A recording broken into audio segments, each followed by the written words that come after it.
Good evening, it is evening. That's why the lighting is rather different in this particular episode. This is episode 4 of my autobiography, and it marks a rather exciting time in my development when I started going to what in North America would be known as a high school. It was actually called um, Gosport County Grammar School, Bay House, and I entered that school in stream 1A, which was apparently for the brighter pupils, or at least the ones they hoped would go to university. It was rather surprising I was in that stream, a couple of years later I did in fact move down to the B stream, which I think was probably a good idea all round. Anyway, Bay House County Grammar School was a very nice school. It was brand new. It had cost £750,000, which in those days was an immense amount of money. It had 950 pupils, and it comprised a set of brand new buildings, a block of 18 classrooms, and several fully equipped laboratories and workshops. And these were add-ons to the original Bay House, which was the manor house of what had been a private-owned estate, Stanley Park, and it had ended up in the hands of the government, probably due to high taxes and death duties and those kind of things that were prevalent in those days when the government was short of money, very high taxes. So anyway, this Stanley Park, the original Stanley Park, um, housed this beautiful school, and I was actually enjoyed myself there. The teachers were good, and I did very well in certain subjects. I did very well in subjects that I enjoyed: geography, history, English, essays, and I did very badly in subjects I didn't enjoy: French, physics, chemistry, that kind of thing. I'm afraid this trait is still apparent in my personality. I'm fairly good at doing things I enjoy, and well, I was going to say I'm bad at things I don't enjoy, but actually I tend not to do things I don't enjoy. So, anyway, there you go. So my character was being formed at that time, and really the most exciting things that happened to me at this time happened at home, and were largely in regard to my own awareness. I should say who was at home at that time, and my oldest brother, John, and my oldest sister, Jill, had long since left home, and John was working, I believe, in London at the time, and Jill, who had got married actually while we were in Gibraltar, was starting a family of her own. Her husband was a career army officer, Peter Roberts. He was a large man and great fun. I always enjoyed his company, and he was large, so tall, I should say, not obese or anything. Not that there's necessarily anything wrong with that, but he was known as Big Pete, and me being small, of course, I was known as Little Pete. But the people who were actually living at home at that time was my sister Rhonda, who was in her early 20s and was working in one of the local banks, and of course my brother Michael, who was 2.5 years older than me and was also attending the same school. My father was not at home at that time. In fact, my parents had separated amicably.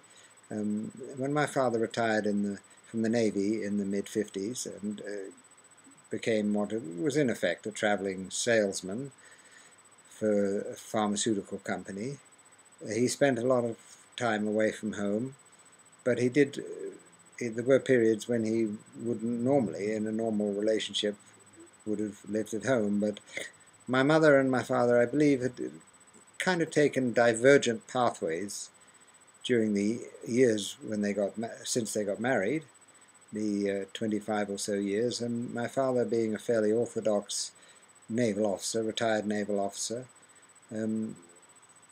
didn't really see eye to eye with my mother's trending, and my mother was becoming more and more spiritually centered, and had various spiritual friends, and even was starting to indulge in this, what my father thought was a rather peculiar idea of, she was actually indulging in meditation. Oh my goodness. Anyway, they'd separated and gone their separate ways amicably, and so the people in the house was Rhonda, my brother Michael, myself, and my mother. I should also say that our dear nanny, Frida, had passed on by this time.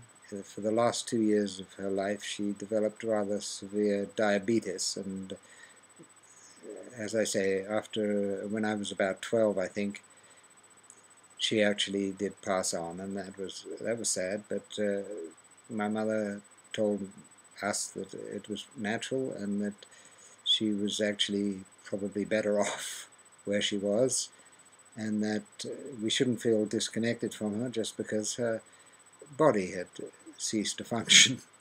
So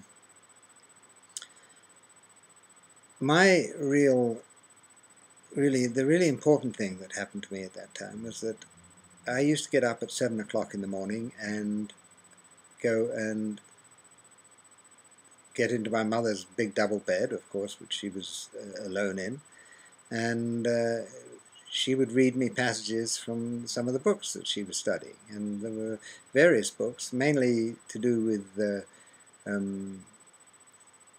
Mahabharata, for instance. She read me passages from that, and the Bhagavad Gita. And this was an introduction to the religions of the subcontinent. And she was actually a student of Alice Bailey's books. And Alice Bailey, for those who don't know, Alice Bailey was a spiritual teacher from California who during the 20s and early 30s channeled teachings from a teacher from the other side, as it were, called the Tibetan. And the books are actually absolutely astounding. They're deep Tibetan Buddhist philosophy, and they basically, in very powerful, clear terms, describe the spiritual aspect of humanity and how it relates to the material plane, and how our personalities are constructed, and who we really are, and what is our destiny, and why we are here. All pretty powerful stuff for an 11-year-old, but the funny thing was, I took it all in. I thought it all seemed to make absolute sense. And the great thing with spiritual teachings, true spiritual teachings, is that they don't deny anything. They don't say, if you believe this stuff, you can't believe in the material world or the stuff that you're being taught at school. It's almost like a bigger layer that envelops what you already know. It is the big picture. I mean, increasing one's awareness is literally just that. It's increasing your awareness, expanded consciousness. You start to see more, and you don't have to unlearn anything. You just start to see the big picture, and you start to see how things fit into place. And the book that really did it for me, my mother recommended to me that I read the book by Paramahansa Yogananda, the Autobiography of a Yogi. And this is a wonderful book for people starting out on the spiritual path. And it basically describes the life of a young boy in India who was obviously spiritually aware from a very early age, and how he lived his life right from childhood according to spiritual principles, and how his life unfolded, and how he became a very important yogi, not only in India but more especially in the West. For he was, I believe, the first, or at least one of the first, yogis from India to come to the West and to the North America, to the USA, and start spreading the teachings of the Indian subcontinent, of the yogic way of life, the yogic philosophy, and teaching meditation and teaching spiritual truths that had actually been were not readily available in the West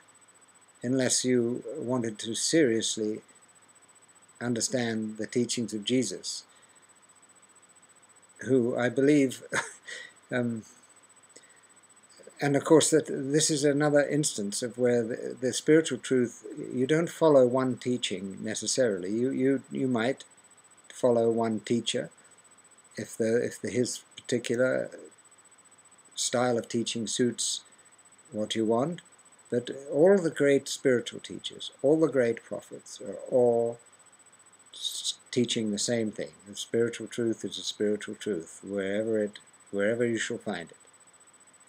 Anyway, the book Autobiography Yogi had a great effect on me, and I decided right then and there that I was going to lead my life according to spiritual principles.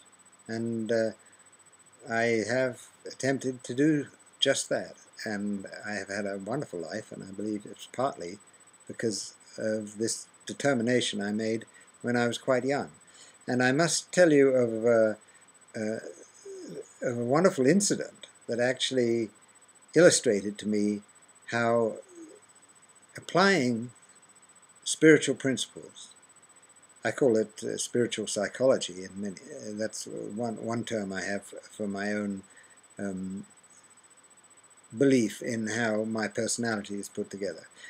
How applying spiritual psychology, spiritual truths to real life situations actually can bring about the best results possible in any given situation. And the situation that illustrated this to me was I was cycling home from school one day, and I happened to be by myself. I can't remember why. I think I was half an hour late for some reason. I'd stayed behind to finish something or do something at school. And I was cycling back home, and on the way home you had to pass through Elverstoke village to get to Anglesey Road, where our house was. And as I approached the village along a rather straight road, I could see at the entrance to the village, as it were, there were a group of young lads who were obviously village kids. And I say that because the village kids were actually what was known at the time, and probably still would be in some circles, known as working class. And they liked to give us grammar school pupils, who they considered to be upper crust, incorrectly I may say, but they liked to give us a hard time. And I actually have always liked working class people right from an early age, because I intuitively thought of them as real people. They were unpretentious, they said what they thought, they lived life in the moment, and they didn't seem to worry about things that people with money seem to worry about, and they just got on with life. And so I actually had at the time, and still do, have a great affection for the ordinary working person who just works to make ends meet and does the best they can. So anyway, I saw these kids at the end of the road, and I knew what they were up to. I knew they were going to hide in the bushes and throw little pebbles or chunks of mud or something at me as I rode past them. And obviously they would call names and that kind of thing. And so I stopped and thought, well, you know, I don't have to go along that road. I could go round the village, which was longer, and avoid this confrontation. And I thought, well, no, damn the torpedoes, I'm going to go ahead. And, you know, they're not going to hurt me, and I can handle anything that they throw at me and stuff like this. And I actually was hoping to avoid a confrontation. But anyway, I rode through the ambush, and as I had surmised, I got showered with small missiles and various rude words. And as I cycled on through the village towards home, I thought about this, and I thought, well, this is not satisfactory. I never liked confrontation. I never liked people teasing or fighting each other. I've always been a mediator or peacemaker, and here I was in a situation that it was a confrontational situation that I hadn't had an opportunity to mediate. So on the way home, I thought of how I could do this, how I could achieve how I could bridge the confrontational attitude between the boys and myself. So I went home and I got a few shillings out of my piggy bank, and I went down to the candy store and I bought a little bag of toffees, and I then cycled back out of the village through the road where the boys were waiting in ambush. And of course they saw me coming and they thought this was a great hoot. Here's that idiot coming back for more. So I rode through the ambush, and while they threw stuff and called me names, I threw toffees back at them. And I got up the road about 100 yards and I turned around and had a look, and they were definitely picking up the toffees and unwrapping them and putting them in their mouths, and they were looking up the road towards me. And so I rode slowly back, and we met, and we were friends, and that was great. And then whenever I saw them after that, we gave each other a nod and a wave, and we were friends. And I knew that I had shown them that not all the pupils that went to the grammar school were stuck-up idiots. Some of them were just stuck up or whatever. Anyway, we were friends, and this gave me great pleasure because it showed to me that if you turn the other cheek, if you show kindness towards those that would persecute you, good will come of it.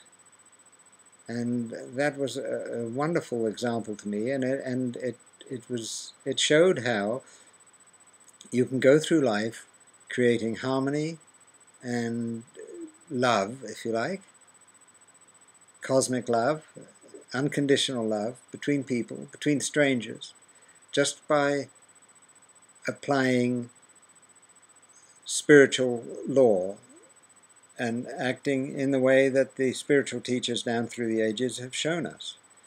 And this has left its mark on me, and it's meant that I have gone through life as a pacifist, getting through situations that could have been awkward, but by showing, turning the other cheek, as it were, and reaching out to those that are suffering from anger,